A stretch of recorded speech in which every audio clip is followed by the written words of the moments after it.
నరేంద్ర మోదీ అత్యధిక కాలం నిరంతరాయంగా ఎన్నికైన ప్రధానమంత్రిగా చారిత్రక రికార్డు సృష్టించాడని హైదరాబాద్ నాచారం బీజేపీ నేతలు కొనియాడారు. దేశం మరింత అభివృద్ది చెందాలని ఆకాంక్షిస్తూ స్థానిక వెంకటేశ్వర స్వామి దేవాలయంలో ప్రత్యేక పూజలు నిర్వహించారు. భవిష్యత్తులో కూడా అలుపెరగకుండా సేవలు అందించాలని, వికసిత భారత్ ఆశయం నెరవేరాలని వారు ప్రార్థించారు. ప్రపంచం అనేక సవాళ్లను ఎదుర్కొంటున్న ప్రస్తుత తరుణంలో మోదీ నాయకత్వంలో దేశానికి స్థిరమైన పాలన లభించడం గర్వకారణమని ఆశాభావం వ్యక్తం చేశారు.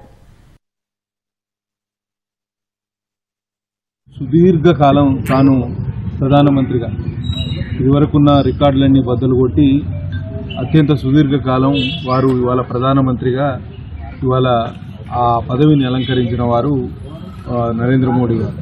మరి వారు దీర్ఘాయుషుతోటి ఆరోగ్యాలతోటి వర్ధిల్లాలని భగవంతుడిని ప్రార్థించే క్రమంలో ఇవాళ వెంకటేశ్వర స్వామి ఆలయానికి రావడం జరిగింది. 4398 రోజుల పాటు దేశానికి ప్రధానిగా సేవలు అందించినటువంటి జవహర్లాల్ నెహ్రూ గారి యొక్క రికార్డుని బద్దలు కొడుతూ మరి నేటికి 4400 రోజులు పూర్తి చేసుకున్నటువంటి సందర్భంగా భారతీయ జనతా పార్టీ కేంద్ర నాయకత్వం పిలుపులో భాగంగా నరేంద్ర మోడీ గారు ఆయురారోగ్యాలతోని అష్టైశ్వర్యాలతోని వర్ధిల్లాలని చెప్పి భగవంతుడిని కోరుతూ భగవంతుడి యొక్క బలాన్ని చేకూర్చాలని చెప్పి మనసారా కోరుతూ వారి పేరు మీద ఈరోజు మేము అర్చన చేయించడం జరిగింది.